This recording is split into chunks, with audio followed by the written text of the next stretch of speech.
Jóvenes de cuarto año, buenos días. Espero que hayan tenido o que estén teniendo un bonito día en este tiempo de aislamiento. Y como siempre se los recuerdo en las videollamadas o en los mensajes que tenemos, por favor respeten la cuarentena. Yo sé que de poquito a poquito podemos llegar a transmitir el mensaje y así poder parar de una vez con este virus. Bien, vamos a iniciar la clase de literatura correspondiente al romanticismo peruano. Es un tema bonito, bueno, su nombre lo dice romántico. Vamos a hablar de la pasión, pero vamos a hablar de la parte romántica peruana, y la romántica peruana tiene dos aspectos. Hay que recordar primero que iniciamos el trabajo con la literatura universal, hablamos un poquito de literatura europea, española, y bueno, ahora estamos en la literatura peruana. El romanticismo en sí surgió en Alemania, como ya lo habíamos trabajado, Alemania e Inglaterra. Entonces, este romanticismo que surge en Alemania tiene características emotivas, objetivos, predomina mucho los sentimientos.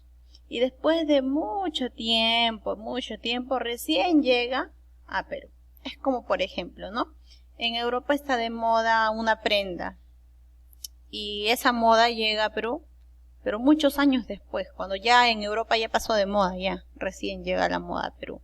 Algo similar pasa con el romanticismo, ya pasó de moda ya en Alemania, en Inglaterra, ya terminó el romanticismo ahí, ya es algo clásico, pero en este tiempo recién llega a Perú. Entonces, ¿surge en Perú? No surge en Perú, surge en Alemania e Inglaterra, pero después de mucho tiempo llega a Perú.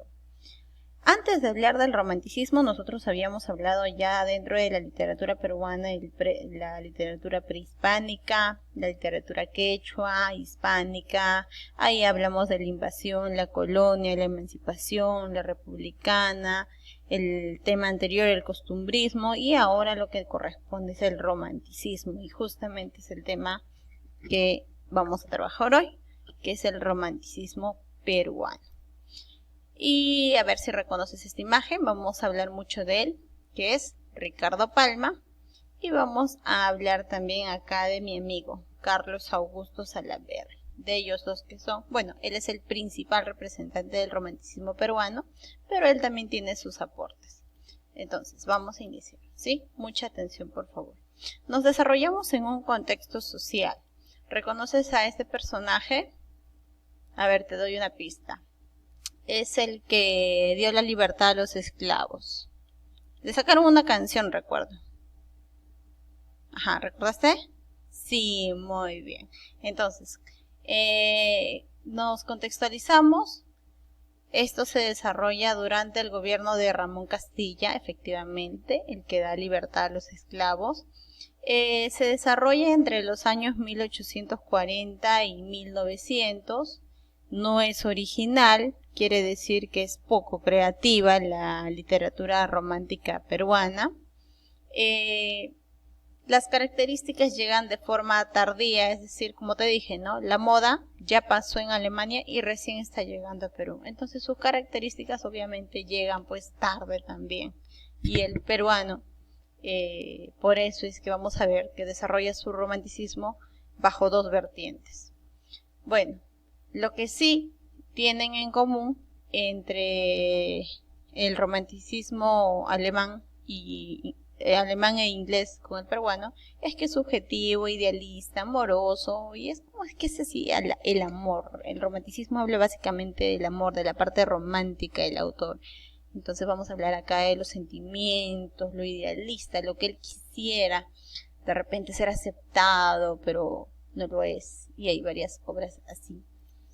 Bien, esta obra o esta corriente literaria está influenciada por, como ya lo habíamos hablado, la francesa, está influenciada también por la literatura española, inglesa, es decir, de ahí proviene, pues, ¿no? Bajo esa influencia y también un poquito del costumbrismo, porque justo antes del romanticismo está ¿quién?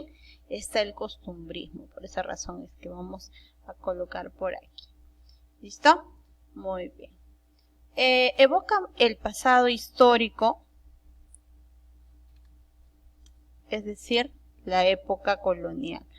Cuando decimos que evoca el pasado histórico, quiere decir que se recuerda mucho el pasado histórico, sobre todo como me menciona acá el colonial, es decir, se recuerda mucho donde estaban aquí, como pueden apreciar en la imagen, los virreyes españoles. Extrañan mucho este tipo de gobierno. ¿Por qué? Porque consideran que era mucho más ordenada, más educada. Por esa razón es que se dice que se evoca el pasado histórico en el romanticismo. Bien, ahora sí hablemos básicamente del romanticismo en el Perú. Como te había mencionado, la moda llega tarde, como todo, llega tarde a Perú, y nosotros desarrollamos dos tipos de romanticismos. Uno que es el romanticismo social, que está representado, aquí por quién, ¿lo reconoces? ¿Quién es? Muy bien, es representado por, ahí está en corito, díganlo pues, Ricardo Palma. Listo. Ricardo Palma es el máximo representante del romanticismo social. Él es conocido bajo el seudónimo del bibliotecario mendigo. ¿Por qué? Porque después de la guerra con Chile, pues él empieza a reunir libros como director de la Biblioteca Nacional y finalmente pues se le queda con ese seudónimo.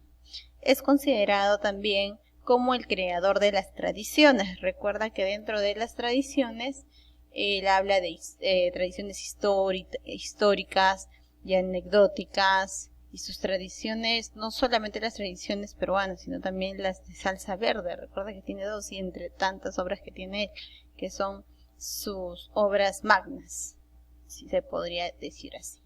Bien, el otro tipo de romanticismo que hemos desarrollado es el sentimental, que es el que coincidimos con Alemania e Inglaterra. Aquí vamos a sacar un representante. ¿Lo reconoces? Te lo mencioné justo al inicio. ¿Te acuerdas al inicio de la diapositiva? Muy bien. Es Carlos Augusto Salaberry. Él escribía poesías y publicó un libro llamado Cartas a un ángel. Dentro de esta carta hay una partecita que dice: acuérdate de mí. Un poquito recuerdo, dice así: acuérdate de mí cuando veas pasar un ave solitaria, porque ese ave puedo ser yo. Entonces, imagínate, tu enamorada te terminó, estás en la playa solito y de pronto ves un montón de aves, todas unidas y juntas, y después que pasó todo ese montoncito de aves, se queda una solita, ¿no? Y tú te pones a pensar: pobrecita, está solita el ave tanto como yo. Cuando veas esa ave solitaria, sin compañía, acuérdate de mí. Eso es lo que menciona el autor dentro de Cartas a un ángel, o hace referencia a eso. Bien, tenemos otro representante. No le vamos a poner como máximo representante, porque no lo es, pero sí es uno que aportó al romanticismo en su vertiente sentimental, que es Narciso Arestegui. Él, aquí está la imagen referente a Acuérdate de mí, que es un ejemplo que te coloqué. Listo. Él es considerado, él ha escrito una novela que se titula El Padre Morán. Esta es la primera novela escrita en el Perú. Si las que escribió Ricardo Palma, esas no son novelas. Las tradiciones son eso, tradiciones, no son basados a novelas. Él narra hechos. En cambio, la novela, hay mucha diferencia entre las tradiciones y una novela. Él es Narciso Arestegui. Bien, vamos a ver ahora que continúa la crítica. Aquí hay una pelea. ¿Te acuerdas la de Góngora? La Góngora y Argote, ¿te acuerdas? Con Quevedo. Ya algo similar. Algo similar sucede acá con Ricardo Palma. Ricardo Palma versus el queridísimo, ¿lo conoces? No, Misa, él no lo vimos ni al inicio ni al final, lo estamos viendo recién. Sí, él es Manuel González Prada, y lo critica duramente. Ahí está, te te pongo el dato para que lo recuerdes. Mira, este dibujo, ¿lo tengo que dibujar a Ricardo Palma y a él? No, pero sí, de repente mencionar que hubo una crítica, es decir, solamente la idea general, ¿ya? A ver, ¿por qué lo critica? Le dice, bueno, a él lo llaman el bibliotecario mendigo, lo defienden en Perú, y aparece Manuel González Prada y le dice, pero ¿por qué te defienden si tú, Ricardo Palma, no hiciste nada? Tú miraste a los españoles y no dijiste nada acerca de lo que hicieron y solamente, es decir, los dejaste pasar, incluso lo llamó pasadista. Esa es la rivalidad que tienen o esa crítica que le hace Manuel González Prada a Ricardo Palma. Hablemos de las obras de Ricardo Palma. Dentro de las obras, de las tantas que tiene, vamos a mencionar algunas como es Rodil, Tradiciones en Salsa Verde, que no es la misma que Tradiciones Peruanas, es otra obra. Anales de la Inquisición de Lima, La Bohemia de mi tiempo, pero su obra cumbre está aquí, Tradiciones Peruanas. En algunos números, en algunos tomos, mencionan 453 tradiciones y en otros 456. Entonces aquí te pongo la cantidad promedio de la cantidad de tradiciones que él ha escrito.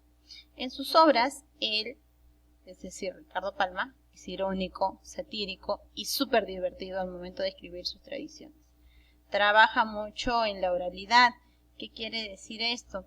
Que utiliza frases, refranes populares, por ejemplo, ¿no? Camarón que se duerme, muy bien, se lo lleva la corriente. O sea, utiliza términos populares, los que tú puedes entender.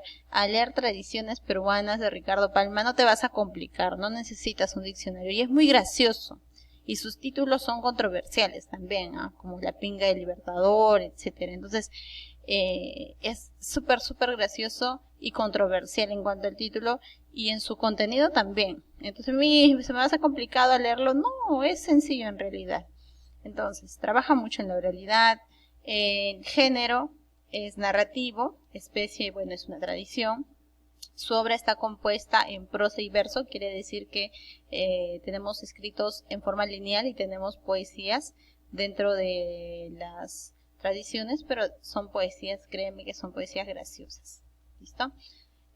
Refleja el tiempo, en esta obra, Tradiciones Peruanas, refleja el tiempo del incanato, invasión, la colonia o virreinal. ¿Por qué te he subrayado o te he puesto de otro color colonia o virreinal? ¿Por qué? Porque como hemos dicho hace un momento, él en sus tradiciones escribe mucho sobre la colonia, que extraña, ¿no? Que él dice que era más culta, era más educada, era más ordenada. Entonces aquí se evidencia que él extraña esa parte o ese tiempo de la colonia virreinal, donde están los virreyes, etcétera, y republicano. Presenta el parrafillo histórico. ¿Qué quiere decir parrafillo? Que son, o te narra secuencias en las que incluye historias reales. Y son parrafillos, es decir, un párrafo corto, pequeño, en la que se encuentra un hecho real que sí existió en Lima. A ese hecho real se le llama parrafillo. En todo lo que es Tradiciones Peruanas, en realidad, casi todo lo que escribe en realidad es real, pero en algunas son satíricas, graciosas, divertidas, es decir, son exageradas en algunos casos. Incluye elementos fantásticos, por eso te digo que son graciosas, porque le pone su picardía, su lado picante. Y en Tradiciones Peruanas vamos a ver temas de educación, religión, política, idiosincrasia y creencias, entre otros. Eso es en cuanto a Tradiciones Peruanas. Bien, aquí tenemos una imagen que es sobre los incas ajedrecistas, que se publicó, bueno, fue escrito entre 1532 y 1533, que está o corresponde a la 10ª serie de Tradiciones Peruanas, y otra que es el alacrán del Fray, si mal no recuerdo, el alacrán del Fray, que fue escrito entre 1587 y 1631, que se ubica en la 7ª serie de tradiciones peruanas. Estas 2 obritas están en tu libro. Le haces un resumen. Ahí te dejo la tarita en la plataforma. Cuídate.